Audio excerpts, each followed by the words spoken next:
कहत नटत रीझत खिजत मिलत खिलत लजियात, भरे भौन में करत हैं नैननु ही सो बात।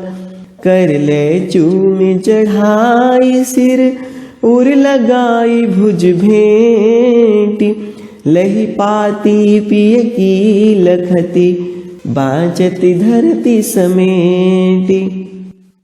गुड मॉर्निंग क्लास, कैसे हैं आप सब। स्वागत करते हैं आपका हम इस सेशन में।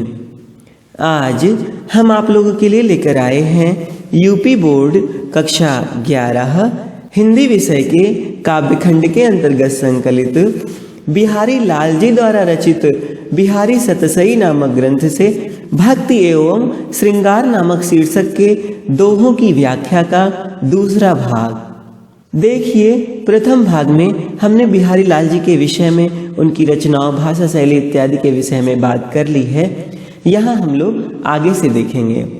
आपको बताते चले कि यह बिहारी रत्नाकर से संकलित है और यह जो संकलन अपने यहाँ है यह बिहारी रत्नाकर से लिया गया है। यह बिहारी रत्नाकर बिहारी सतसई का संपादन है, यानी बिहारी सतसई का संपादन बिहारी रत्नाकर नाम से जगन्नाथ दास रत्नाकर जी ने किया है। यह वहीं से संकलित है। तो चलिए शुरू करते हैं आज का यह सेशन। बिहारी लाल जी लिखते हैं कि कहत नटत रीझत खिजत मिलत खिलत लजियात, भरे भौन में करत हैं नैननु ही सो बात। कर ले चूम चढ़ाई सिर उर लगाई भुज भेंटी, लही पाती पिय की लखती बाँचती धरती समेटी। देखिए, बिहारी लाल जी ने बहुत ही सुंदर तरीके से नायक नायिका के बीच में जो आंखों आंखों से बातें होती हैं उसके विषय में अनोखे ढंग से लिखा है, बहुत ही सुंदर तरीके से चित्रित किया है। आइए देखते हैं। देखिए, कहत यानी कहते हैं, इच्छा प्रकट करते हैं। नटत यानी नहीं करते हैं, मना करते हैं। रीझत यानी प्रसन्न होते हैं। खिजत यानी अप्रसन्न होते हैं, खींचते हैं। मिलत यानी मिलते हैं। खिलत यानी प्रसन्न हो जाते हैं। लजियात यानी लजाते हैं, लज्जित हो जाते हैं। भवन यानी भवन, घर। भरे भवन में यानी ऐसा घर जो मनुष्यों से भरा हुआ हो। नैनन ही यानी आंखों से ही। सौ यानी से। नैनन ही सौ यानी आंखों ही से। बात यानी बात। तो बिहारी लाल जी कहते हैं कि कहते हैं तो नहीं करते हैं, मना करते हैं। फिर रीझते हैं, खींचते हैं। मिलते हैं, खिलते हैं यानी प्रसन्न हो जाते हैं। और लज्जित हो जाते हैं, लजाते हैं। इस प्रकार से नायक नायिका भरे भवन में, भवन यानी घर, भरे भवन में यानी ऐसा घर जो मनुष्यों से भरा हुआ हो। नैनन ही सो बात यानी आंखों आंखों से ही बात करते हैं। यानी इस प्रकार से भरे घर में अन्य लोगों की उपस्थिति में भी नायक नायिका दोनों ही आंखों से बातचीत कर लेते हैं। अब जरा इसका अर्थ और विस्तृत देखिएगा। कहत यानी जब नायक नायिका से मिलने के लिए कहता है तो नायिका नटत यानी मना कर देती है। और फिर आगे बिहारी लाल जी लिखते हैं कि रीझत, इस पर नायक रीझ जाता है, प्रसन्न हो जाता है। अब मना करने पर भला कैसे रीझ जाता है? मतलब इस प्रकार से नायिका मना करती है कि उसका मुख देखकर, यानी उस समय का भाव व्यक्त करने का तरीका देखकर नायक प्रसन्न हो जाता है, मुग्ध हो जाता है, रीझ जाता है। खिजत, इस पर नायिका खींच जाती है, नायिका क्रोधित हो जाती है। यानी ये हंस रहे हैं, इनको अच्छा लग रहा है इस पर, इसलिए नायिका क्रोधित हो जाती है, खींच जाती है। और मिलत, इस प्रकार से दोनों के नेत्र मिल जाते हैं। और खिलत, फिर दोनों प्रसन्न हो जाते हैं, यानी दोनों की आंखें, नायक नायिका की आंखें टकरा जाती हैं तो दोनों लोग प्रसन्न हो जाते हैं। और आगे लिखते हैं लज्जियात, परंतु जैसे ही वो लोग ये देखते हैं कि उनके घर में अन्य लोग भी हैं तो कहीं अन्य लोगों ने इन आंखों के इशारों को देख ना लिया हो, इसलिए लज्जित हो जाते हैं, यानी जब ये विचार आता है कि घर में और लोग उपस्थित हैं, कहीं किसी ने देख ना लिया हो, तो दोनों लोग लज्जित हो जाते हैं और बिहारी लाल जी कहते हैं कि भरे भवन में करत है नैनन ही सो बात। इस प्रकार से नायक नायिका लोगों से भरे घर में आंखों ही आंखों में बातचीत कर लेते हैं, नेत्रों के माध्यम से, आंखों के संकेत के माध्यम से बात कर लेते हैं। ऐसा कहने का मतलब है कैसी चतुराई से ये दोनों नायक नायिका परिजनों से भरे हुए घर में आंखों ही आंखों में, इशारों में अपने मतलब की बातें कर लेते हैं, अपने काम की सारी बातें कर लेते हैं। नायक कुछ कहता है यानी नायिका से प्रेम के लिए कहता है तो नायिका मना कर देती है, और नायिका इस प्रकार से मना करती है कि उसकी जो चेष्टा बनती है, जो मुख का भाव बनता है, उस पर नायक रीझ जाता है। और जब नायक रीझ जाता है तो उसको देखकर नायिका खींच जाती है, क्रोधित सा मुंह बना लेती है, खीज प्रकट करती है, क्रोध प्रकट करती है। और फिर बिहारी लाल जी लिखते हैं कि फिर नायक नायिका की दृष्टि मिल जाती है और दोनों का चित्त, दोनों का मन खिल जाता है, प्रसन्न हो जाता है। और नायिका जो बनावटी रूप में क्रोधित हुई रहती है, जैसे ही वो बनावटी रूप का क्रोध हटता है वैसे ही नायक हंस देता है, तो नायक के हंसने से नायिका लज्जा से भर जाती है। ऐसा दोनों इस प्रकार से भरे भवन में यानी परिजनों से भरे हुए घर में आंखों ही आंखों में बातें कर लेते हैं। देखिए छोटे से दोहे में कितनी गूढ़ बातें बिहारी लाल जी लिख देते हैं, इसीलिए इनके दोहों को गागर में सागर भरना कहा जाता है। देखिए इसमें भी भाषा ब्रज है, रस संयोग श्रृंगार है, इसमें भी छंद दोहा है, अनुप्रास अलंकार है और एक अलंकार विभावना भी है।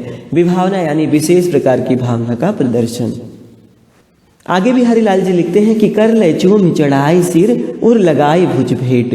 तो नायिका की सखी नायिका की दूसरी सखी से बता रही है, यानी इस दोहे में नायिका की सखी नायिका की दशा को दूसरी सखी से कह रही है और कहती है कि कर ले, कर यानी हाथ, ले यानी लेकर, चूम यानी चूमती है, चढ़ाई सिर यानी सिर पर रख लेती है, सिर पर चढ़ा लेती है, उर बोलते हैं हृदय को, भुज भेंट यानी भुजाओं में भरकर भेंटती है, लही यानी लेकर, पाती यानी पत्र, बाँचत यानी पढ़ती है, लखत यानी देखती है, बहुत प्रसन्न होकर देखती है, बहुत इच्छा से देखती है, धरत यानी रख देती है, धर देती है, समेट यानी समेट कर। तो सखी नायिका की दशा दूसरी सखी से कहती है कि हे सखी जरा नायिका को तो देखो, नायक के प्रति इसका अगाध प्रेम तो देखो। नायक की चिट्ठी से प्राप्त हुई है, नायक का पत्र से प्राप्त हुआ है, तो यह हाथ में लेकर उसे चूमती है और फिर उसको सिर पर चढ़ा लेती है। यानी जैसे कोई बहुत अच्छी चीज मनुष्य प्राप्त करता है तो उसको होठों से लगाता है, सिर पर धारण कर लेता है, ऐसे ही वह नायक के पत्र को कर रही है और उर लगाई भुज भेंट, और उसको हृदय से लगा रही है प्रेम पूर्वक, और भुज भेंट यानी भुजाओं के माध्यम से भेंटती है उसे। जैसे कोई किसी को भुजाओं में भरकर भेंटता है, प्रेम करता है, वैसे वह चिट्ठी को अपनी भुजाओं में भरकर हृदय से लगाती है, भेंटती है और लही पाती है पिय की लखती। और इस प्रकार से वह अपने प्रियतम की चिट्ठी को लेकर बहुत प्रेम पूर्वक देखती है, बड़ी इच्छा से देखती है, और फिर क्या करती है, बाँचत धरत समेट, और उसको बहुत अच्छे से बाँच कर, बहुत अच्छे से पढ़कर प्रेम पूर्वक फिर समेट कर रख देती है।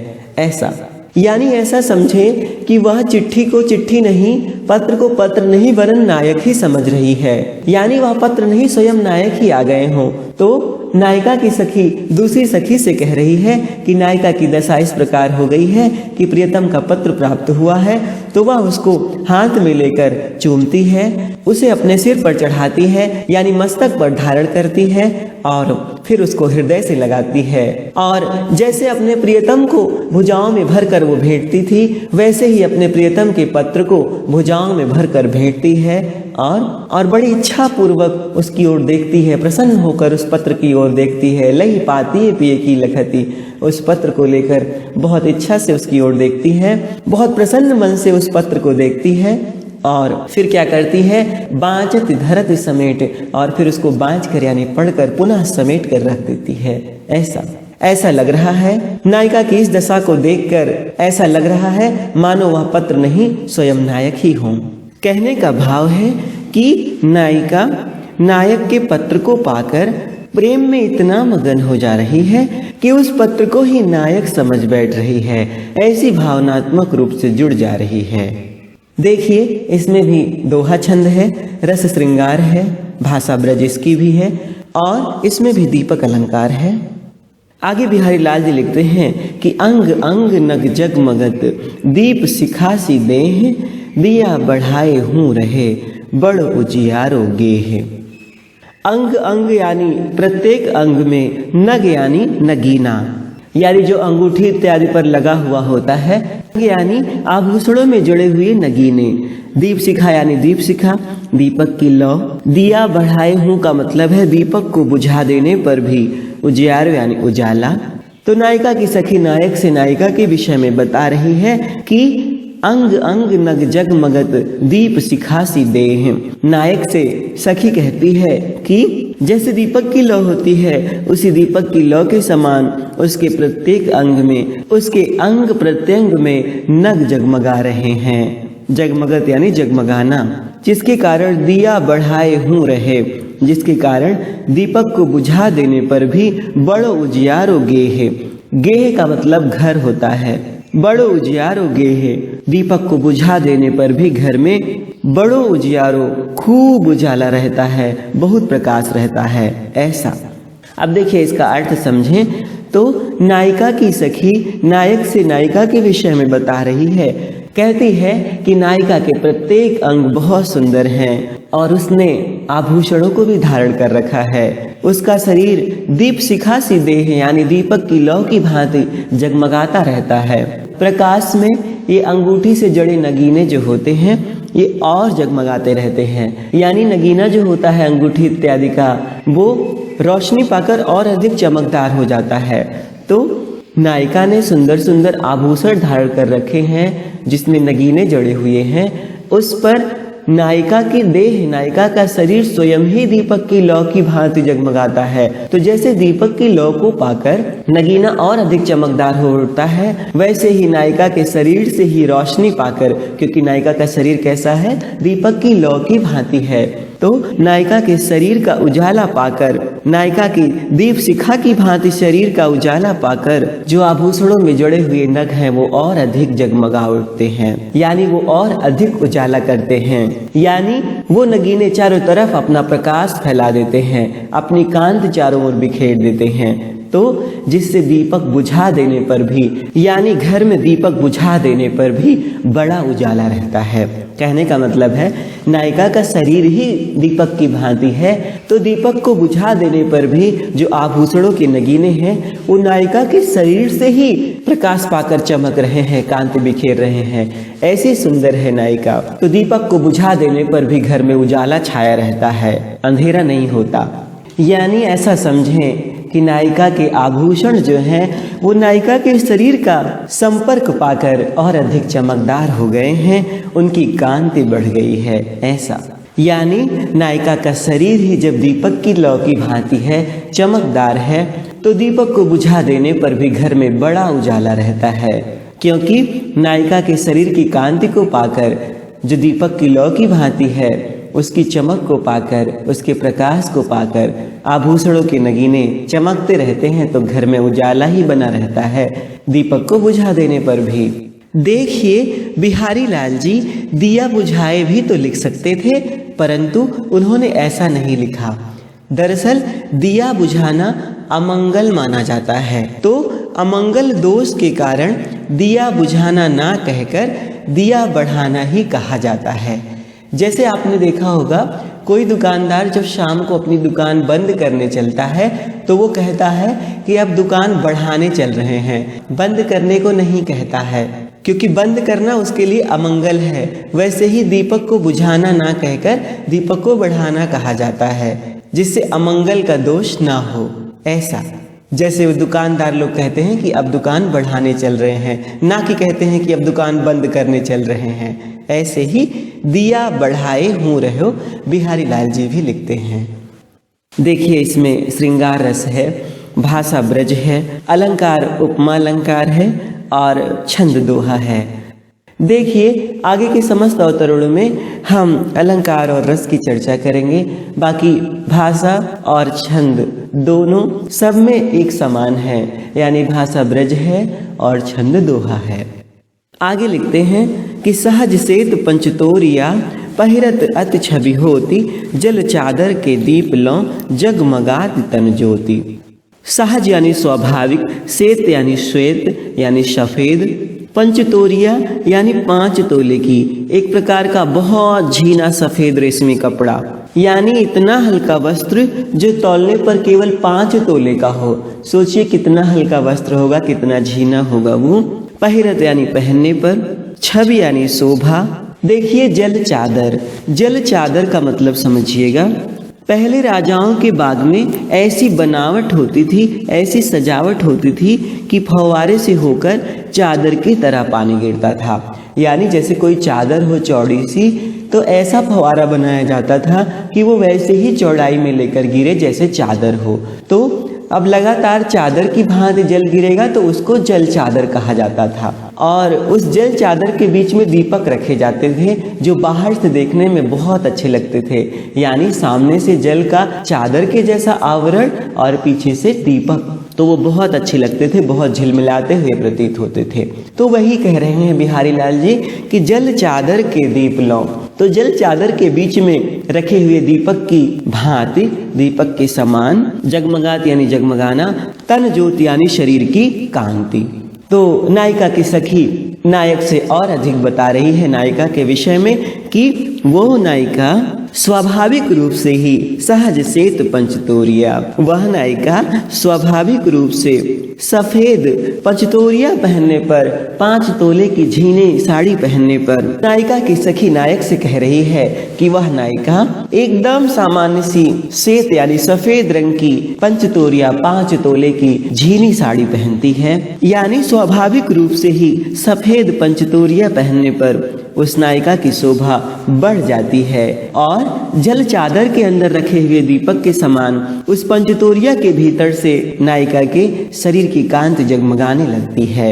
यानी नायिका की सखी नायक से कहती है कि वह यानी नायिका सफेद रंग की 5 तोले वाली सामान्य सी हल्की झीनी रेशमी साड़ी पहनती है।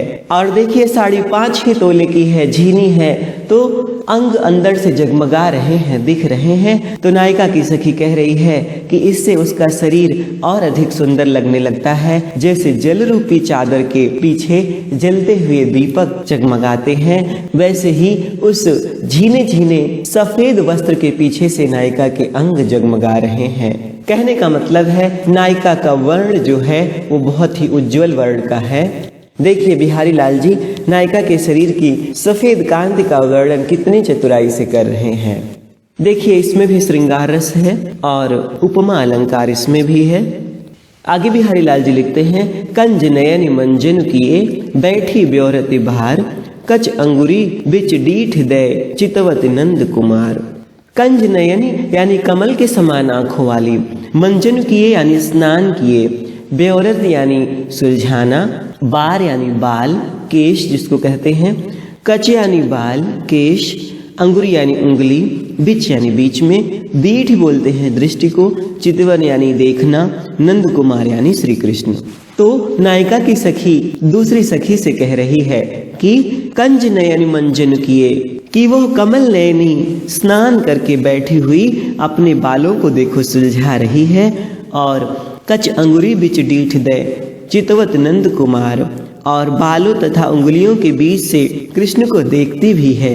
कहने का मतलब है अपने बालों को सुलझा रही है और बालों को यद्यपि ऐसे लटकाई हुई है कि मानो किसी को देख नहीं रही हो, परंतु उंगलियों से बालों को सुलझा रही है तो बीच में जो जगह बचती है उसी में से ही श्री कृष्ण को देख ले रही है। ऐसा यानी चुपके चुपके बिना किसी के जाने वो कृष्ण को देख ले रही है।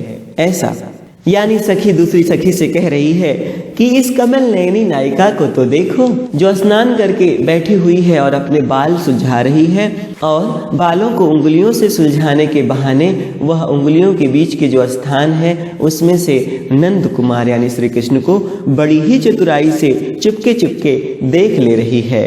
यानी बालों को सुलझाने के ही बहाने से वह अपने बालों को चूंकि उंगली से सुलझा रही है तो उंगली से बालों को सुलझाने के ही बहाने से वह उंगली के बीच में जो स्थान है उसी में से दृष्टि डालकर श्री कृष्ण को देख रही है। चितवत यानी देख रही है, यानी बालों को सुलझाने के बहाने श्री कृष्ण के दर्शन प्राप्त कर ले रही है। ऐसा देखिए नायिका कितनी कार्यकुशल है। नायिका की कार्यकुशलता की प्रशंसा बिहारी लाल जी ने बहुत ही अनोखे तरीके से की है। इसमें भी रस श्रृंगार है और अलंकार इसमें अनुप्रास है और रूपक अलंकार भी है। आगे बिहारी लाल जी लिखते हैं कि औंधाई सीसी सुलखी बिरह बरन बिललात बिच ही सूखी गुलाब गो छीटों छुई नगात। देखिए इसमें नायिका की विरह दशा का वर्णन है। औंधाई यानी पलट देना, उलट देना। जैसे कोई चीज पलट के रख दीजिए तो उसको औंधाना बोलते हैं। जैसे गिलास है, कोई जग है, उसको आप एकदम से पलट के रख दें, नीचे का ऊपर कर दें तो वो औंधाना बोलते हैं उसको, यानी मुंह के बल रख देना। ऐसा सीसी यानी सीसी यानी बोतल कह लीजिए। लख यानी देखकर। बिरह बरन यानी बिरह से जलना। बिललात यानी व्याकुल होकर बोलना। बिच ही यानी बीच ही में। सूख यानी सूख जाना। गुलाब गो यानी गुलाब जल। छीटो यानी छीटा। छुई यानी छूना। गात यानी शरीर। तो नायिका की विरह दशा का वर्णन नायिका की सखी नायक से कर रही है कि नायक के विरह के कारण वो इतनी दुखी है, इतनी व्याकुल है कि उसका शरीर बहुत जल रहा है, बहुत तपित है वो। उसकी सखी ने उसकी व्याकुलता को देखकर उसके शरीर पर सीधा गुलाब जल की सीसी को ही पलट दिया। देखिए कहीं पर जलन इत्यादि होती है तो लोग उस पर गुलाब जल लगाते हैं जिससे आराम लगता है, ठंडक मिलती है। तो नायिका की सखी ने नायिका पर गुलाब जल की पूरी सीसी पलट कर रख दी, उलट दी, कि जिससे पूरा का पूरा गुलाब जल उसके पूरे शरीर पर फैल जाए और उसको इस तपन से राहत मिले। तो क्या हुआ कि बिच ही सूखी गुलाब गो। परंतु नायिका के शरीर का ताप बुझने की बात तो जाने दीजिए। कह रहे बिच ही सूखी गुलाब गो, गुलाब जल बीच में ही सूख गया और छीटों छुई नगात, और गुलाब जल की एक छींट भी उसके शरीर तक नहीं पहुंची।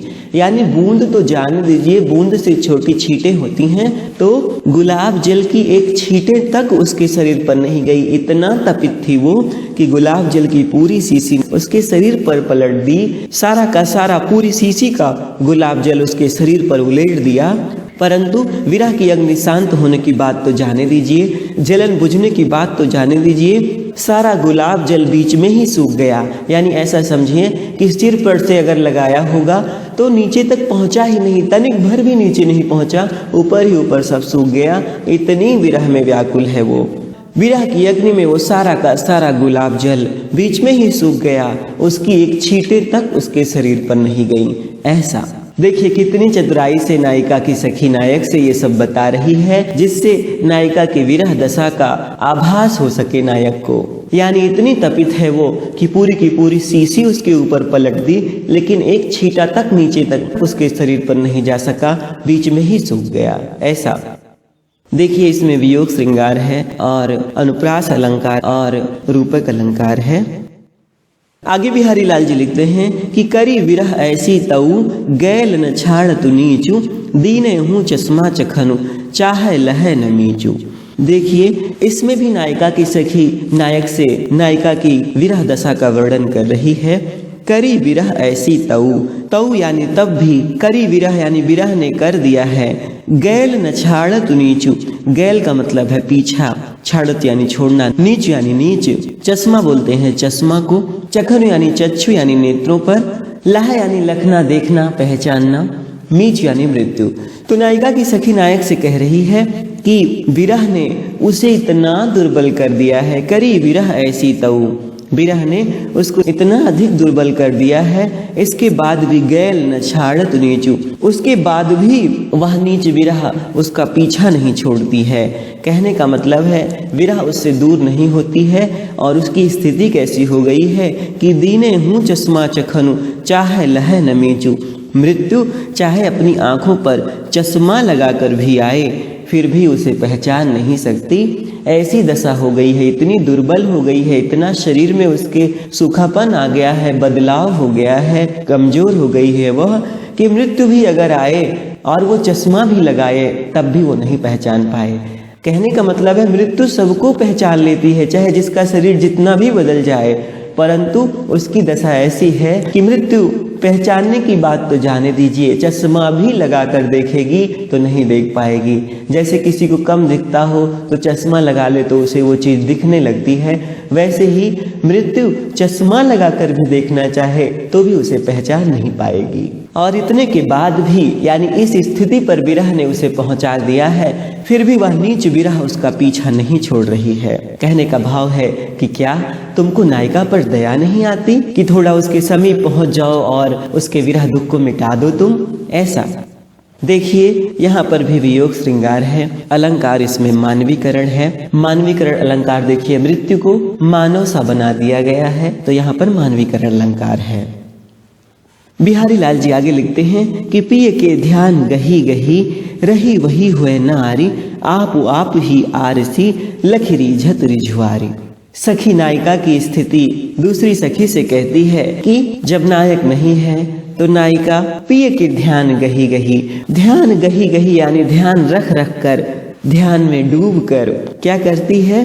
रही वही हुए नारी, हुए नारी यानी वह नारी यानी वह नायिका प्रिय के ध्यान गही गही, प्रियतम का ध्यान रख रख कर, प्रियतम के ध्यान में डूब कर रही वही, वह वैसी ही हो गई है, यानी अपने प्रियतम के समान ही व्यवहार करने लगी है, मानो वो खुद ही अपना प्रियतम हो गई है, क्योंकि वो इतना ध्यान नायक का धर रही है कि उसे अब ये नहीं पता चल रहा है कि वो नायक है या नायिका है।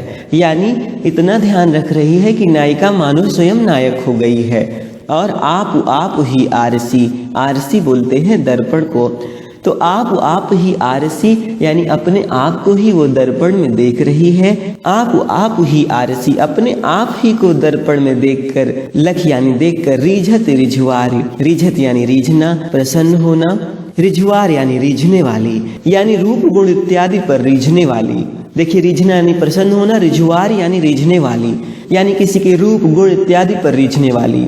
तो आप ही आरसी अपने आप को ही दर्पण में लगकर देखकर, रिझत रिझुआरी, वो नायिका खुद अपने रूप पर रीझती है, यानी नायक के अभाव में स्वयं को ही वह नायिका नायक समझ बैठती है। तो अपने आप को ही दर्पण में देखकर यानी दर्पण में देखती है तो उसको नायक नजर आता है, तो जिससे क्या करती है, वो रीझ जाती है, प्रसन्न हो जाती है, और उसी प्रकार प्रसन्न हो जाती है जैसे नायक नायिका को देखकर प्रसन्न होता था, वैसे ही वो नायिका अपने आप को ही दर्पण में देखकर नायक के अभाव में स्वयं अपने ही रूप गुण पर रीझ जाती है, वो रीझने वाली नायिका। यानी सखी दूसरी सखी से नायिका के विषय में बता रही है कि वह तो अपने प्रियतम के ध्यान में इतनी डूबी हुई है, इतनी मगन हो गई है कि रही वही, कि वह तो वही हो गई है, यानी प्रियतम हो गई है, उसी के समान व्यवहार कर रही है, आचरण कर रही है। और आप ही आरसी लखी, और अपने आप को ही, अपने रूप को ही दर्पण में निहार कर वह नायक के ना होने पर रीझत रिझुआरी, अपने ही रूप गुण पर रिझवार यानी अपने ही गुण रूप पर वो रीझने वाली रीझ जाती है, प्रसन्न हो जाती है, नायक समझ बैठती है और अपने ही रूप गुण पर वह रीझ जाती है। उसी प्रकार प्रसन्न हो जाती है जैसे नायक नायिका को देखकर प्रसन्न होता था। ऐसा देखिए कितने अनोखे तरीके से बिहारी लाल जी, नायक नहीं है तो नायिका स्वयं को ही नायक समझ बैठ रही है, इतना उसके ध्यान में मगन हो रही है और खुद रीझ जाती है, खुद प्रसन्न हो जाती है। कितने अनोखे तरीके से वर्णित किया है। इसमें भी वियोग श्रृंगार है और अनुप्रास अलंकार दृष्टिगोचर हो रहा है। आगे बिहारी लाल जी लिखते हैं कि जोग जुगत सिखये सवय, मनो महामुनि मैन, चाहत पिय अद्वैतता, कानन सेवत नैन। देखिए, जोग यानी मिलन यानी योग कह लीजिए, जुगत यानी युक्ति, तो जोग जुगत यानी मिलने के सारे उपाय, प्रियतम से मिलने के उपाय, प्रियतम से मिलने की युक्तियाँ, सिखे यानी सिखा देना, सब यानी सब, मनो यानी मानो, महामुनि यानी महान साधक, मैन बोलते हैं कामदेव को, चाहत यानी चाहना, प्रिय अद्वैतता यानी प्रियतम से अद्वैतता यानी प्रियतम से अभिन्नता कह लीजिए, कानन यानी कानों को, और कानन का मतलब है वन, नैन यानी नयन, और नैन का मतलब है योगी। तो देखिए इसका सामान्य अर्थ लें तो जोग जुगत सिखे सबे मनो महामुनि मैन, देखिए नायिका के पक्ष में इसका अर्थ देखें तो नायिका की सखी नायिका की बड़ी बड़ी आंखों की प्रशंसा करते हुए कहती है कि नायिका की आंखें इतनी बड़ी बड़ी हैं कि कानों तक पहुंच रही हैं। कानों सेवत नयन, नायिका की आंखें इतनी बड़ी बड़ी हैं कि कानों तक पहुंच रही हैं और जिसको देखकर ऐसा प्रतीत होता है मानो महामुनि मैन, मानो महामुनि महान तपस्वी कामदेव ने यानी कामदेव रूपी महान गुरु ने जोग जुगत सिखाए सब प्रियतम से मिलने की सारी योग युक्तियां सिखा दी हो।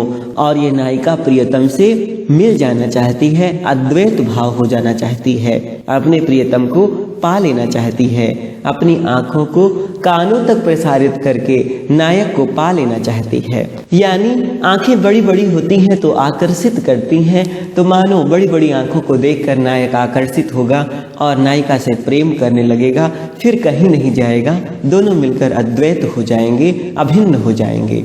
देखिए यहाँ कामदेव को महामुनि की भांति बताया जा रहा है, यानी जैसे कोई महान तपस्वी अपने शिष्य को बहुत अच्छे से सारी चीज सिखा देते हैं, सारी विद्याएं बता देते हैं, वैसे मानो कामदेव ने सारी विद्या सिखा दी हो कि कैसे अपने प्रियतम को आकर्षित किया जाता है और अभिन्न हुआ जाता है, ऐसा समझें।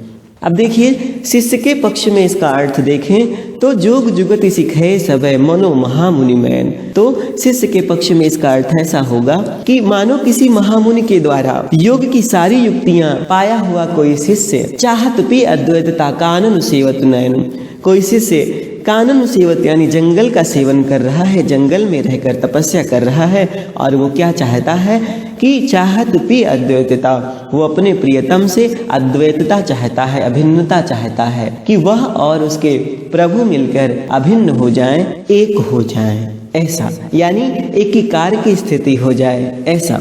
देखिए कितने अनोखे तरीके से श्लेष का प्रयोग करके बिहारी लाल जी छोटे छोटे दोहों में बड़ी बड़ी बातें कह देते हैं। यानी मानो महान तपस्वी कामदेव ने योग की यानी मिलने की सारी युक्तियां उस नायिका को बता दी हो, इसी से उस नायिका के जो नेत्र हैं वो कैसे हो गए हैं, बड़े हो गए हैं और अपने प्रियतम से सदा मिले रहने के लिए कानों तक बढ़ाए हैं, इतने बड़े हो गए हैं कि कानों तक बढ़ाए हैं, बड़े आकर्षित करने वाले नेत्र हो गए हैं। मानो कामदेव ने कैसे प्रियतम से मिला जाता है और कैसे अभिन्न रहा जाता है, ये मानो कामदेव रूपी महागुरु ने सारी बातें नायिका को सिखा दी हों।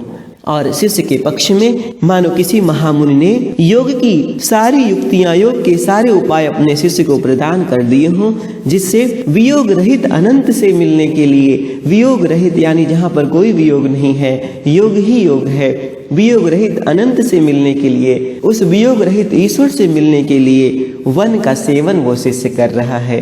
कानन सेवत नयन, वह नयन यानी योगी, यानी वही शिष्य जिसकी चर्चा हो रही है, जो संयमित आचार व्यवहार वाला है, वो योगी शिष्य मानो अपने प्रियतम से एकीकार होने के लिए, वियोग रहित मिलन के लिए, कभी ना अलग होने वाले मिलन के लिए कानन का सेवन कर रहा है, जंगल का सेवन कर रहा है, जंगल में तपस्या कर रहा है, ऐसा।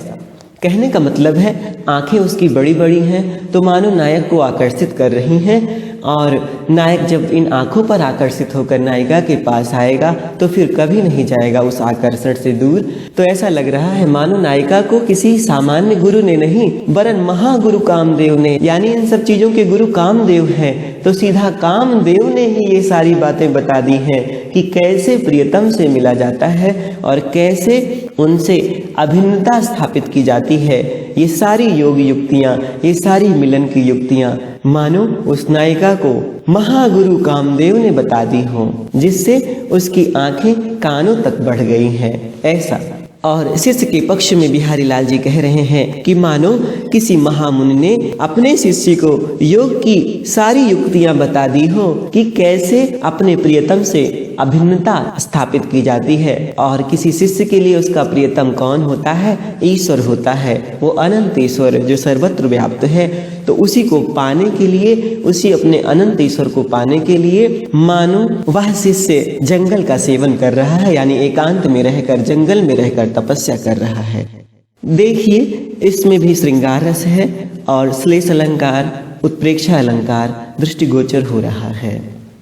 देखिए, हम लोग देख रहे हैं कि बिहारी लाल जी ने गागर में सागर भरने की जो उक्ति है उसको चरितार्थ कर रखा है।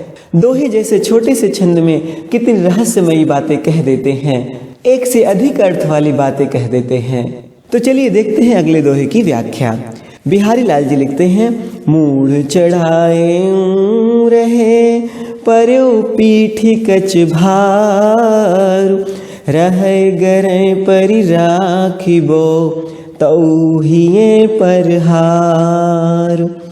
रहो गुनी बेनी लखे गुहिबे के त्योनार, लागे नीर चुचान जे नीठी सुखाए बार। देखिए, इस दोहे के माध्यम से बिहारी लाल जी बहुत उच्च बात समझाना चाहते हैं कि कोई अयोग्य व्यक्ति हो और उसको ऊंचे आसन पर बैठा दिया जाए, ऊंचे पद का अधिकारी बना दिया जाए, तो वहां बैठ जाने से वो ऊंचा नहीं हो जाता, वो अयोग्य ही रह जाता है। और जो गुणवान होते हैं उनको श्रेष्ठ पद मिल ही जाता है, ऐसा। तो बिहारी लाल जी कहते हैं कि मूढ़ चढ़ायो रहे, मूढ़ यानी सिर, चढ़ायो यानी चढ़ाना, मूढ़ चढ़ायो यानी सिर पर धारण करना या उच्च पद पर होना, या यूं कह लीजिए कि किसी का बहुत सम्मान करके उसे ढीठ बना देना। पर यानी पड़े रहना, पीठ यानी पीठ, कच भारू बोलते हैं बालों के बोझ को, कच यानी बाल, भारू यानी भार, बोझ। भारू को गुच्छा भी कह सकते हैं। गरे पर यानी गले में पड़ना, राखिबो यानी रखना, हिये यानी हृदय पर, या अत्यंत आदर का भागी होना, अत्यंत सम्मान का भागी होना, तौ यानी तब भी, हार यानी हार। तो बिहारी लाल जी कहते हैं कि मूढ़ चढ़ायो रहे पर्यो पीठ कछ भारू, कि जो बाल होते हैं इनको मनुष्य सिर पर धारण करता है। कहने का मतलब बाल सिर पर होते हैं और मनुष्य का सिर सबसे ऊंचे पर होता है, उच्च स्थान पर होता है, उससे भी ऊंचे बाल होते हैं, यानी उच्च पद पर बालों को आसीन किया जाता है, उच्च पद पर बालों को बैठाया जाता है, धारण किया जाता है। कहने का मतलब बड़े मान सम्मान के साथ मानो बालों को रखा जाता है। परंतु क्या होता है कि पर्यो पीठ कछ भारो, परंतु वो बाल पीठ पर भार के रूप में पड़ा रहता है, यानी बालों का गुच्छा पीठ पर जाता है तो मानो पीठ पर भार हो जाता है, जबकि उसको मनुष्य सर्वाधिक उच्च स्थान पर रखता है, सबसे ऊंचे स्थान पर रखता है, यानी बहुत मान सम्मान से रखता है, फिर भी वह भार बन जाता है, वो पीठ पर भार बन जाता है। कहने का भाव है कि वह बिना सम्मान के रह जाता है, यानी ऊपर भी बैठाइए फिर भी उसको वो सम्मान प्राप्त नहीं होता, वरन वो पीठ पर भार बन जाता है। कहने का भाव है कि इसको अयोग्य व्यक्ति से अगर जोड़ें तो अयोग्य व्यक्ति को अगर उच्च पद दे दिया जाए, ऊंचे आसन पर बैठा दिया जाए, तो भी वो अयोग्य ही रहता है, औरों के ऊपर भार बन जाता है। यानी ऊंचे पद पर भी बैठा दीजिए, यानी अत्यधिक सम्मान दे दीजिए, फिर भी वो उस सम्मान के योग्य नहीं रहता, क्योंकि वो भार बन जाता है। यानी अत्यधिक सम्मान देने से मानो वह ढीठ बन जाता है, उसको लगता है कि ये तो मेरा सम्मान करेंगे ही, मैं चाहे जैसा रहूं। ऐसे ही अयोग्य व्यक्ति को अगर पद दे दिया जाता है ऊंचा, तो वह भी ढीठ बन जाता है। ढीठ को आप धृष्ट कह लीजिए, और वह ढीठ बनकर बिना सम्मान के रह जाता है, जबकि उसको ऊंचा स्थान दिया गया था, जैसे कि बालों को। और रहे गरे परि राखिब्यो तौ हिये परहार। बिहारी लाल जी बहुत सुंदर बात कहते हैं। बिहारी लाल जी कहते हैं कि जो हारू यानी हार होता है वो रहे गरे परि राखिब्यो, उसको बिना मन के लोग गले में डाले रहते हैं, यानी ऊंचा आसन नहीं देते हैं। सबसे ऊंचा आसन सिर हुआ, सिर के नीचे रखते हैं उसको। हार को गले में बिना मन के ही लोग पहने रहते हैं, फिर भी वह हृदय पर आ जाता है, यानी हृदय पर धारण कर लिया जाता है। कहने का मतलब है कि गले पर पड़ा हुआ हार सदैव सम्मान से चमकता रहता है, जबकि उसको उतना ऊंचा आसन नहीं दिया गया था, उतना ऊंचा पद नहीं दिया गया था। ठीक इसी प्रकार गुणवान व्यक्ति भी होता है। कोई गुणवान व्यक्ति बिना मन के ही, बिना इच्छा के ही, या उसका हम मान सम्मान कम भी करें तो भी वह हृदय पर आ ही जाता है, यानी अपने गुणों के कारण वो हृदय में धारण ही कर लिया जाता है, ऐसा। या यूं कह लीजिए कि गुणवान व्यक्ति किसी के भी साथ रहेगा तो उसको अपने गुणों से चमकाता रहेगा, ऐसा। यानी बात ऐसी समझें कि मान सम्मान ये सब योग्यता के आधार पर मिलता है। अयोग्य व्यक्ति कभी भी मान सम्मान का भागी नहीं हो पाता, भले ही वह ऊंचे पद पर आसीन हो, जबकि योग्य व्यक्ति हमेशा सम्मान का पात्र बना हुआ रहता है। उसे सदैव मान सम्मान मिलता रहता है, भले ही वह उतने ऊंचे पद पर आसीन ना हो, क्योंकि वह योग्य होता है, उसमें धृष्टता नहीं आती। देखिए इसमें भी रस शांत है और अन्योक्ति अलंकार है। दूसरे को कह के किसी दूसरे को इंगित किया जा रहा है, अन्योक्ति अलंकार है। आगे बिहारी लाल जी लिखते हैं कि रहो गुनी बेनी लखे गुहिबे के त्योनार। तो नायक नायिका की चोटी गूंथ रहा है और नायक के स्पर्श को प्राप्त करने से, नायक के छूने से नायिका को रोमांच हो रहा है, नायिका को पसीना आ जा रहा है, तो वो मना कर रही है। तो मना करने का ढंग देखिए, नायिका कह रही है कि रहो गुही बेनी, रहो यानी रहने दो, रुक जाओ। गुही बेनी यानी चोटी गूंथना, तो चोटी गूंथना बंद करो, रुक जाओ। लखे गुहिबे के त्योनार, लखे यानी लख लिया, निहार लिया, गुहिबे के त्योनार यानी चोटी गूंथने का ढंग। नायिका कह रही है कि रहने दो, रुक जाओ, चोटी गूंथना बंद कर दो। लखे गुहिबे के त्योनार, मैंने तुम्हारी चोटी गूंथने का ढंग देख लिया है, यानी तुम गूंथ नहीं पा रहे हो, क्योंकि नायिका को पसीना आ जा रहा है। तो वो कह रही है कि लागे नीर चुचान जे, इसमें फिर से पानी लग गया है। नीर यानी पानी, चुचान बोलते हैं टपकने को, नीठ यानी बड़ी निष्ठा से, बड़ी मेहनत से, बार यानी बाल। नीठ सुखाए बार, मैंने जिन बालों को बड़ी निष्ठा पूर्वक सुखाया था, बड़ी मेहनत से सुखाया था, इसमें फिर से पानी आ जा रहा है, यानी मेरे बाल पुनः गीले हो गए हैं, उनसे पानी टपक रहा है। चुचान यानी टपकना, उनसे पानी टपकने लगा है। मैंने इन बालों को बड़ी मेहनत से सुखाया था और तुमको चोटी गूंथने का ढंग ही नहीं है, फिर से इसमें पानी आ जा रहा है, इसलिए तुम चोटी गूंथना बंद कर दो। मैंने तुम्हारी चोटी गूंथने का ढंग देख लिया। देखिए कितने अनोखे ढंग से नायिका नायक पर दोष मढ़ रही है कि आपको चोटी गूंथना नहीं आता। कहने का मतलब है, मानो नायिका को बहुत गर्व है कि उसके बाल बहुत लंबे हैं और इसीलिए बिहारी लाल जी लिखते हैं कि नीठ सुखाए बार। नायिका कह रहे हैं कि बड़ी निष्ठापूर्वक, यानी अपने बालों से बड़ा उसको स्नेह है, बड़ी निष्ठापूर्वक, बड़ी मेहनत से उसमें लगी रहती है वो। उसने बड़ी मेहनत से अपने बालों को सुखाया था, फिर से उसमें पानी टपकने लगा है, फिर से वो गीले हो गए हैं। देखिए इसमें संयोग श्रृंगार रस है। और एक अलंकार होता है ब्याजोक्ति। ब्याजोक्ति में अनोखे ढंग से किसी पर दोष मढ़ा जाता है, तो यहाँ पर ब्याजोक्ति अलंकार है। आइए और आगे चलते हैं। बिहारी लाल जी आगे लिखते हैं कि कर मुंदरी की आर सी प्रतिबिंबित प्यों पाई, पीठ दिए निधरक लखें इकटक डीठ लगाई। कर मुंदरी यानी हाथ की मुंदरी, अंगूठी जिसको कहते हैं, आरसी यानी दर्पण, प्रतिबिंब यानी प्रतिबिंब बनना, प्यो यानी प्रियतम, पाई यानी पाकर, निधड़क का मतलब है बिना किसी डर के या बेधड़क कह लीजिए, इकटक यानी एक टक, डीठ बोलते हैं दृष्टि को। तो बिहारी लाल जी कहते हैं कि नायिका नायक को सामने से तो लगातार नहीं देख पाती समाज के भय के कारण, तो क्या कर रही है कि अपने हाथ की जो अंगूठी है उसमें जो नग जड़ा हुआ है वो चमकीला है, तो कर मुंदरी की आरसी।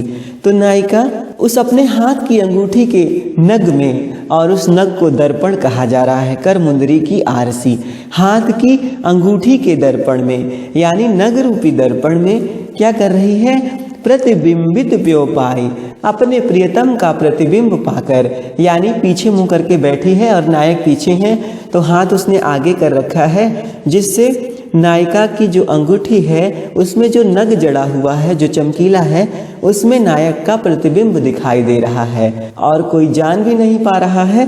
तो ऐसा करके अपने पीछे बैठे प्रियतम को, नायक को प्रतिबिंब के रूप में वो बेधड़क होकर देख रही है, बिना डरे हुए देख रही है।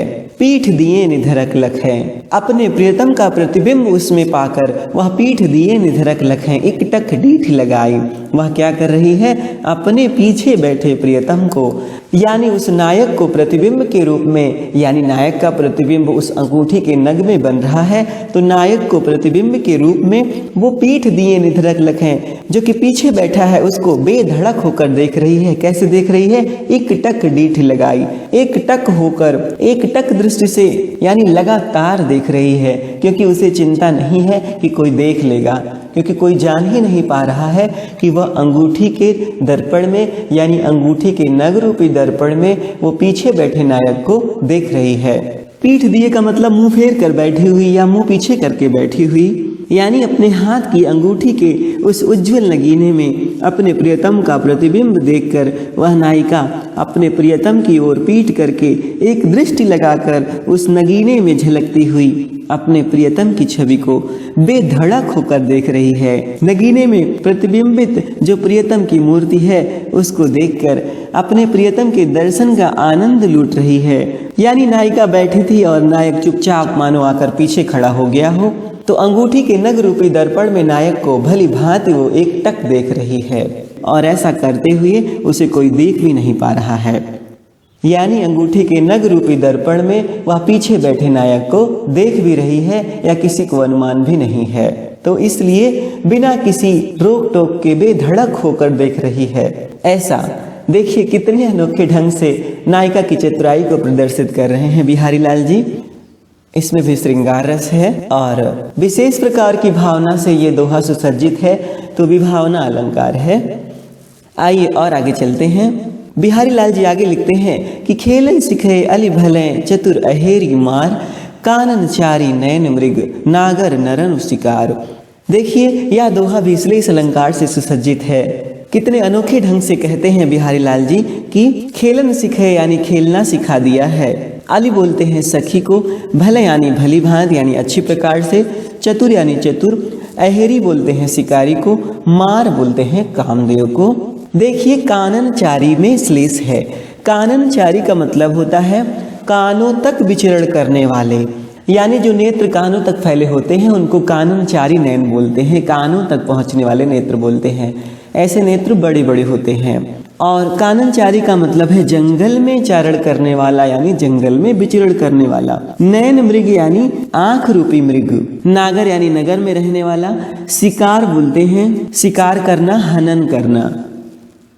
तो नायिका की सखी नायिका के नेत्रों द्वारा नायक के घायल होने का वर्णन कर रही है, बहुत अनोखे ढंग से कर रही है।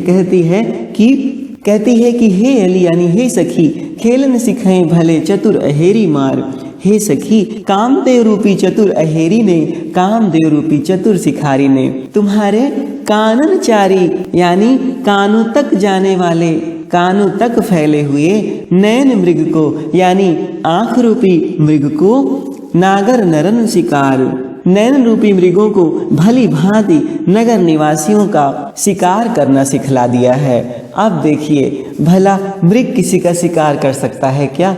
परंतु देखिए कितना विरोधाभास है। मृग नगर के लोगों का शिकार कर रहा है जबकि लोग मृग का शिकार करते हैं। देखिए मृगों का आखेट करने वाले नरों को सामान्यतः अहेरी कहते हैं, यानी मृगों का आखेट करना तो नगर निवासी नरों को सामान्यतः अहेरी सिखलाते हैं, पर कामदेव रूपी अहेरी ने यह अनोखे ढंग से चतुराई सिखा दी है कि काननचारी नयन रूपी मृगों को नगर निवासियों का यानी भले लोगों का आखेट करना सिखला दिया है। कहने का मतलब है नायिका के नेत्र बड़े बड़े हैं, तो जिससे सीधे साधे नगर के निवासी भी उसकी आंखों से घायल हो जाते हैं। कहने का भाव ऐसा समझें कि नायिका अपने बड़े बड़े नेत्रों से जिस किसी को देख लेती है वो मानो घायल हो जाता है, कामदेव का प्रभाव उसके ऊपर हो जाता है। तो ऐसा लगता है जैसे कोई शिकारी अपने शिष्य को शिकार करने की हर कला को सिखला देता है, भली भांति सारी कलाओं को सिखला देता है। उसी प्रकार से मानो कामदेव शिकारी हैं और कामदेव की शिष्य है ये नायिका, तो मानो कामदेव रूपी शिकारी ने नायिका को इस कला में पारंगत कर दिया है कि कैसे नगर के लोगों का शिकार किया जाए, वो भी आँखों से, कैसे नगर के लोगों को चतुराई से अपनी ओर आकर्षित किया जाए। ऐसा तो वही कह रही हैं कि हे सखी, कामदेव रूपी चतुर अहेरी ने, कामदेव रूपी चतुर सुखारी ने तुम्हारे काननचारी यानी कानों तक जाने वाले, यानी कानों तक जाने वाले बड़े बड़े नयन रूपी मृगों को भली भांति नगर निवासी नरों का शिकार करना सिखला दिया है। ऐसा कहने का मतलब है मृग जो काननचारी होते हैं, जो जंगल में रहते हैं, उनका शिकार सामान्यतः शिकारी करते हैं, नगर के लोग करते हैं, जिनको शिकारियों ने सिखाया होता है कि कैसे मृगों का शिकार किया जाए। परंतु यहाँ तो जो काननचारी नयन मृग है वो नगर के लोगों का शिकार कर रहा है। देखिए इसमें भी रस श्रृंगार है और रूपक अलंकार स्वतः दृष्टिगोचर हो रहा है, श्लेष अलंकार भी है और विरोधाभास की चर्चा हमने की है अभी। आइए और आगे चलते हैं। बिहारी लाल जी लिखते हैं कि ललन सलोने अरु रहे अति स्नेह सौ पागी, तनक कचाई देत दुख सूरन लौ मुँह लागी। बिहारी लाल जी कहते हैं कि ललन सलोने अरु रहे, ललन बोलते हैं नायक को। देखिए सलोने का मतलब है सुंदर और सलोने अलग अलग करेंगे तो सलोने, स यानी साथ, लोने यानी नमक, लोना नमक को बोलते हैं, सलोने यानी नमक युक्त यानी लवण युक्त। स्नेह का मतलब है प्रीति और सनेह का मतलब है चिकनाई युक्त, यानी जैसे तेल हुआ, घी हुआ, ऐसा। सूरन, देखिए सूरन को जमीकंद कहते हैं, यह मुंह में कनकनाहट उत्पन्न करता है। जैसे देखिए बहुत सारी चीज़ें, बहुत सारी सब्जियां आपने ऐसी सुनी होंगी जिनको आप खा लीजिए तो अंदर एक अलग तरह का आभास होता है, गले में एक खुजली सी होती है, उसको कनकनाहट बोलते हैं।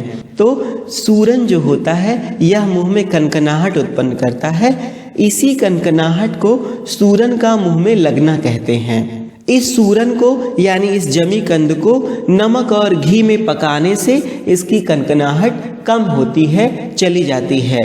परंतु यदि यह कुछ भी कच्चा रह जाता है, थोड़ा सा भी कच्चा रह जाता है भूनने के बाद, तो यह मुंह में लगता है।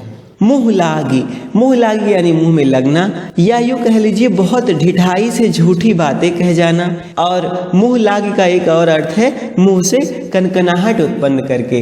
देखिए जैसे कोई आपकी बातों का बहुत उत्तर देने लगे, कुतर्क करने लगे आपसे, तो आप उसको कहते हैं देखिए हमारे मुंह मत लगिए, ऐसा कहते हैं, यानी ढिठाई ना करिए झूठी झूठी बातें कहने का, ऐसा। तो मुंह लगना यानी मुंह लगकर, या बहुत ढिठाई से, बहुत धृष्टता पूर्वक झूठी बातें कहकर, या मुंह से कनकनाहट उत्पन्न करके।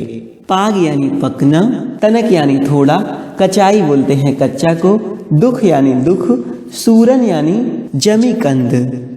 देखिए श्लेष अलंकार का कितना सुंदर वर्णन बिहारी लाल जी ने इसमें किया है। तो देखिए बिहारी लाल जी कहते हैं कि नायिका अपने नायक से क्रोधित है, रूठी हुई है और नायक से कहती है कि ललन सलोने अरु रहे अति स्नेह सो पागी, कि बेशक तुम बहुत सुंदर हो, बेशक तुम बहुत सलोने हो, यानी यद्यपि तुम बहुत आकर्षक हो, बहुत सुंदर हो, और अति स्नेह सो पागी, और अत्यंत स्नेही भी हो, यानी बहुत प्रेमी भी हो, परंतु तुम्हारा व्यवहार उस तरह से नहीं है जैसे कि तुम दिखते हो, यानी तुम्हारा व्यवहार कपटता से भरा हुआ है, तुम्हारे व्यवहार में कपट है, तुम्हारे व्यवहार का थोड़ा सा भी कपट, तुम्हारे व्यवहार में थोड़ा सा भी कच्चापन मुझे दुख देता है, जैसे सूरन लौ मुँह लागी तनक कचाई देत दुख। अब देखिए सूरन यानी जमीकंद के पक्ष में इसका अर्थ देखें तो सलोने अरु रहे अति स्नेह सौ पागी, सलोने यानी नमक युक्त, अरु रहे अति स्नेह सौ पागी, अति स्नेह सौ यानी अत्यंत चिकने पदार्थ से, पाग यानी पकाया जाता है। कौन पकाया जाता है? सूरन, यानी सूरन को नमक और अत्यंत चिकने पदार्थ यानी घी या तेल में पकाया जाता है। लेकिन तनक कचाई देत दुख, लेकिन अगर वो तनिक भर भी कच्चा रह जाता है इतने के बाद, तो सूरन लौ मुँह लागी, तो सूरन मुंह में लगने पर क्या करता है? देत दुख, यानी जीभ काट देता है, दुख देता है, कनकनाहट उत्पन्न करता है। तो अत्यंत चिकने पदार्थ यानी घी या तेल में और नमक के साथ इस जमीकंद को पकाया जाता है, भूना जाता है, फिर भी यदि यह तनिक भर भी कच्चा रह जाता है तो मुंह लगता है, ऐसा। तो वही नायिका कह रही है कि आपका भी व्यवहार ऐसा ही है। आपके व्यवहार में थोड़ा सा भी कच्चापन, थोड़ा सा भी आपका किसी गैर स्त्री से बात इत्यादि करना मुझे कष्ट देता है। उसी प्रकार कष्ट देता है जैसे वो जो जमीकंद है जिसको घी और नमक के साथ भूना जाता है, या यूँ कह लीजिए कि घी में खूब भूना जाता है और नमक मिलाकर खाया जाता है। ऐसा जमीकंद यदि थोड़ा सा भी कच्चा रह जाए तो जीभ काट देता है, बहुत दुख देता है, कनकनाहट उत्पन्न करता है, मुँह लगता है। उसी प्रकार से आपका भी थोड़ा सा भी कच्चा व्यवहार, थोड़ा सा भी इस तरह का व्यवहार मुझे कष्ट ही देता है। ऐसा यानी हे प्रियतम, यद्यपि आप बहुत सलोने हो और आपके स्नेह में भी कोई कमी नहीं, आप अति स्नेही हो, अत्यंत प्रेम करते हो मुझे, परंतु आपके व्यवहार में थोड़ा सा भी कच्चापन उसी जमीकंद की भांति मुझे दुख देता है जिसको घी और नमक में भूना जाता है, परंतु यदि वह कच्चा रह जाए तो मुंह काट देता है, कनकनाहट उत्पन्न करता है। ऐसा जैसे जमीकंद थोड़ा सा कच्चा रह जाता है, जमीकंद का थोड़ा सा कपटपूर्ण व्यवहार, थोड़ा सा कच्चा व्यवहार मुंह को काट देता है, कष्ट देता है, वैसे ही तुम्हारा थोड़ा सा कपट व्यवहार मुझे कष्ट देता है। जबकि कह रही है कि यद्यपि तुम बहुत सलोने हो और तुम्हारे प्रेम में भी कोई कमी नहीं है, तुम अति स्नेह सौपागी, तुम्हारे स्नेह में कोई कमी नहीं है, तुम बहुत स्नेही भी हो, बहुत प्रेमी भी हो, परंतु तुम्हारा थोड़ा सा भी तनक, थोड़ा सा भी कपटपूर्ण व्यवहार, थोड़ा सा भी किसी गैर स्त्री से मिलना, से बातें इत्यादि कर लेना मुझे कष्ट ही देता है। ऐसा देखिए, इसमें भी रस श्रृंगार है और श्लेष अलंकार दृष्टिगोचर हो रहा है, साथ में उपमा अलंकार भी है। जमीकंद से नायक की तुलना की जा रही है तो उपमा अलंकार भी है। आगे बिहारी लाल जी लिखते हैं कि अनियारे दीरघ दृगनु किति न तरुण समान, वह चितवनि और कछु जिह बस होत सुजान। देखिए, बहुत अच्छी बात लिखते हैं। अनियारे बोलते हैं नुकेले को, दीर्घ यानी दीर्घ, दृगन यानी आंखें, किति यानी कितने, तरुण बोलते हैं युवती को, और वह चितवन यानी वैसी चितवनी यानी वैसी भाव भंगिमा, उस तरह की दृष्टि, सुजान बोलते हैं सौंदर्य के पारखी को, यानी रसिक कह लीजिए। चितवन यानी वो तिरछी चितवन, वो तिरछी दृष्टि डालना। बस होत यानी बस में हो जाना। बिहारी लाल जी इस दोहे के माध्यम से कहते हैं कि रसिक जन जो होते हैं वो संसार में सभी नायिकाओं की दृष्टि से सम्मोहित नहीं होते, अनुरक्त नहीं होते, वो तो किसी विशेष दृष्टि से ही सम्मोहित होते हैं, अनुरक्त होते हैं। लिखते हैं कि अनियारे दीर्घ दृगन किति न तरुण समान। कवि कह रहे हैं, बिहारी लाल जी लिखते हैं कि इस संसार में यद्यपि नुकीले और बड़े बड़े नेत्रों वाली अनेक स्त्रियां संसार में हैं, अनेक युवतियां संसार में हैं, और सबकी आंखें एक जैसी भी हो सकती हैं, सबकी आंखों का सौंदर्य भी एक जैसा प्रतीत होता है, परंतु जो सौंदर्य के पारखी होते हैं वह चितवन और एक अछूजी बस होत सुजान।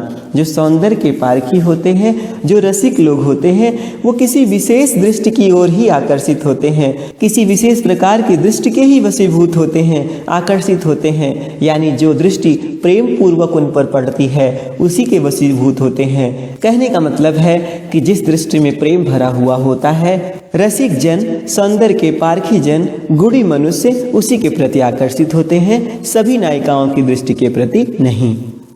देखिए, इसमें भी श्रृंगार रस है और अलंकार, इसमें एक व्यतिरेक अलंकार होता है, वह प्राप्त हो रहा है।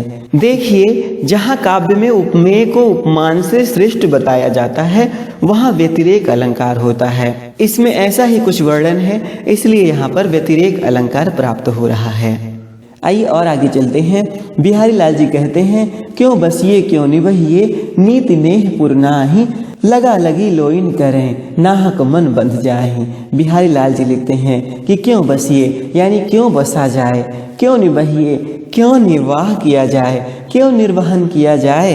नीति नेहपुर नाही, नीत यानी कोई विशेष प्रकार का नियम, नेहपुर यानी स्नेहपुर में यानी प्रेम के नगर में, नाह यानी नहीं, लगा लगी यानी देखा देखी कह लीजिए या आंखों का मिलना कह लीजिए, नाहक यानी बिना हक का व्यर्थ ही, मन बंध जाए यानी मन बंध जाता है। बिहारी लाल जी कहते हैं कि इस प्रेम के नगर में कोई नीति, कोई विशेष प्रकार का नियम नहीं है, तो जिस नगर में कोई नियम नहीं है, कोई नीति नहीं है, भला उस नगर में क्यों बसा जाए, क्यों वहाँ निर्वाह किया जाए।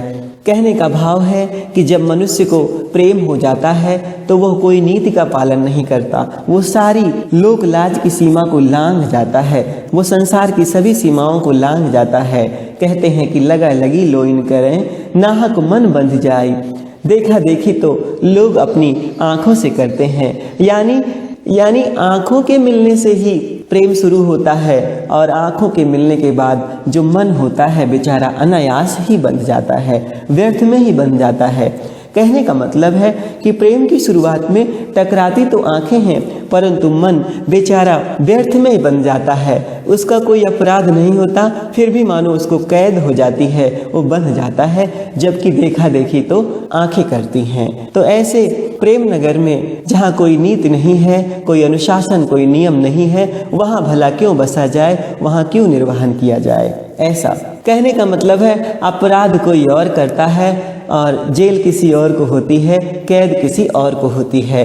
अपराध आंखें करती हैं, टकराती ये हैं, लड़ती ये हैं और मन बेचारा अनायास का बन जाता है, जो कि अपराध भी नहीं किया होता है। देखिए कितने अनोखे ढंग से प्रेम का रीति रिवाज बिहारी लाल जी वर्णित कर रहे हैं। देखिए इसमें भी श्रृंगार रस है और असंगत अलंकार है।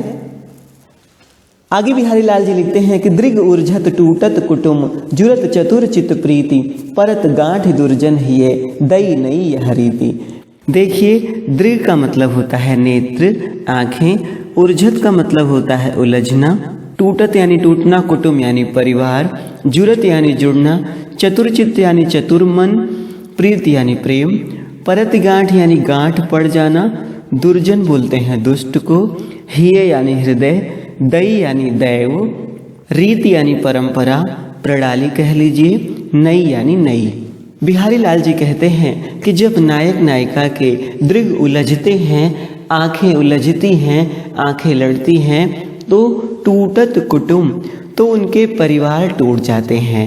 मतलब ये है कि जब नायक नायिका परस्पर प्रेम करने लगते हैं और उन दोनों के परिवार वाले ये चीज़ नहीं चाहते होते हैं, तो परिवार से संबंध छूट जाता है, यानी परिवार उनका टूट जाता है। और जुरत चतुर चित प्रीति, और उनका चतुर मन प्रेम में जुड़ जाता है, यानी आपस में उनका प्रेम अत्यधिक गहरा हो जाता है, यानी उनके चतुर मन आपस में प्रेम के धागे से जुड़ जाते हैं, प्रेम में बंध जाते हैं। और फिर परत गांठ दुर्जन हिये, और जब नायक नायिका के हृदय परस्पर प्रेम से जुड़ जाते हैं, उनके चतुर मन आपस में जुड़ जाते हैं प्रेम से, तो दुर्जनों के हृदय में गांठ पड़ जाती है, दुष्टों के हृदय में गांठ पड़ जाती है। यानी जो दुष्ट आत्माएं होती हैं, दुष्ट लोग होते हैं, वो उनसे जलने लगते हैं। और दई नई यह रीति, कह रहे हैं कि विधाता की यह नई रीति है, यह विलक्षण रीति है, यह अनोखी रीति है। यानी कहते हैं हे विधाता, आपकी तो यह नई रीति है, एकदम अनोखी रीति है कि दृग ऊर्झत उलझती आंखें हैं, टूटत कुटुंब और टूटते परिवार हैं, जुरत चतुर चित प्रीति, और प्रेम से चतुर मन जुड़ते हैं, यानी जुड़ते तो मन है, परंतु गांठ जो पड़ती है वो दुष्टों के हृदय में पड़ती है। दई नई यह रीति, हे विधाता, प्रेम की यह अनोखी रीति है, बड़ी विलक्षण रीति है कि उलझता कोई और है, टूटता कोई और है, मन किसी का जुड़ता है, गांठ कहीं और पड़ती है। ऐसा बहुत ही सुंदर असंगति अलंकार का प्रयोग करके ये बात बताना चाह रहे हैं बिहारी लाल जी कि प्रेम के व्यवहार में उलझते तो नयन हैं, परंतु टूटते परिवार के संबंध हैं, टूटते तो कुटुंब के संबंध हैं। और आगे कह रहे हैं मिलते तो चतुरों के चित्त हैं, जुड़ते तो चतुरों के चित्त हैं, परंतु गांठ दुर्जनों के हृदयों में पड़ जाती है। हे दई यानी हे विधाता, हे देव, यह नई रीति है, यह बड़ी विलक्षण रीति है। अब एक बात समझें, जैसे कोई धागा है, अगर वह टूटता है और उसको जोड़ा जाता है तो जोड़ने पर गांठ उसी धागे में पड़ती है, कहीं अन्यत्र नहीं पड़ती। परंतु यहाँ टूटता परिवार है, फिर जब मन जुड़ता है तो गांठ कहीं और पड़ रही है, दुर्जनों के हृदय में। यानी सामान्यता तो जो वस्तु उलझती है वही टूटती है और वही जोड़ी भी जाती है और गांठ भी उसी में ही पड़ती है। परंतु प्रेम के व्यवहार में, प्रीति के व्यवहार में अनोखी बात यह है कि उलझती और कोई वस्तु है, टूटती कोई और चीज है, जुड़ती और है, गांठ कहीं और पड़ जाती है। ऐसा कहने का भाव है कि बिहारी लाल जी कहते हैं कि प्रीति की रीति अनूठी है, प्रेम का रिवाज अनूठा है, इसमें उलझते तो नयन हैं पर परिवार टूट जाते हैं। प्रेम की यह नई रीति है कि इसमें चतुर प्रेमियों के चित्त तो जुड़ जाते हैं पर दुष्टों के हृदय में गांठ पड़ जाती है। देखिए, असंगति अलंकार का उदाहरण है। असंगति अलंकार जहाँ संगति ना हो, जहाँ पर जो कारण होता है कार्य वो ना हो, यानी जहाँ कारण कहीं और हो कार्य कहीं और हो, ऐसा वर्णन जहाँ मिले वहाँ असंगति अलंकार होता है। जैसे यहाँ उलझता कोई और है, टूटता कोई और है, जुड़ता कहीं और संबंध है, गांठ कहीं और पड़ती है, असंगति अलंकार है इसमें। देखिए, इसमें भी रस श्रृंगार है, अलंकार इसमें असंगति है, साथ में श्लेष भी है और अनुप्रास अलंकार स्वतः ही दृष्टिगोचर है। और बाकी भाषा इत्यादि की चर्चा शुरू में ही कर चुके हैं। भाषा इसकी ब्रज है, छंद इसका दोहा है। देखिए कितने सुंदर तरीके से, कितने अनोखे तरीके से बिहारी लाल जी अपने दोहे में बड़ी बड़ी बातें कह जाते थे। कविवर बिहारी के एक एक दोहे कई कई अर्थों से सुसज्जित रहते थे। ऐसे ही नहीं इनके दोहों को गागर में सागर भरना कहा जाता है। सचमुच कितने अनोखे ढंग से बिहारी लाल जी लिखते थे और अन्योक्तियों के माध्यम से समाज को परिवर्तित करने का प्रयास करते थे। ऐसे थे बिहारी लाल जी। प्रिय विद्यार्थियों, अब ये पाठ यहीं समाप्त होता है। आज के सेशन के लिए बस इतना ही। अब इस भक्ति ओम श्रृंगार नामक पाठ की व्याख्या समाप्त होती है। आपको ये वीडियो कैसा लगा हमें अवश्य बताएं और अपने सहपाठियों के साथ इसे साझा भी करें। अब आपसे विदा लेकर चलते हैं। मिलते हैं किसी दूसरे सेशन में किसी दूसरे पाठ के साथ। धन्यवाद।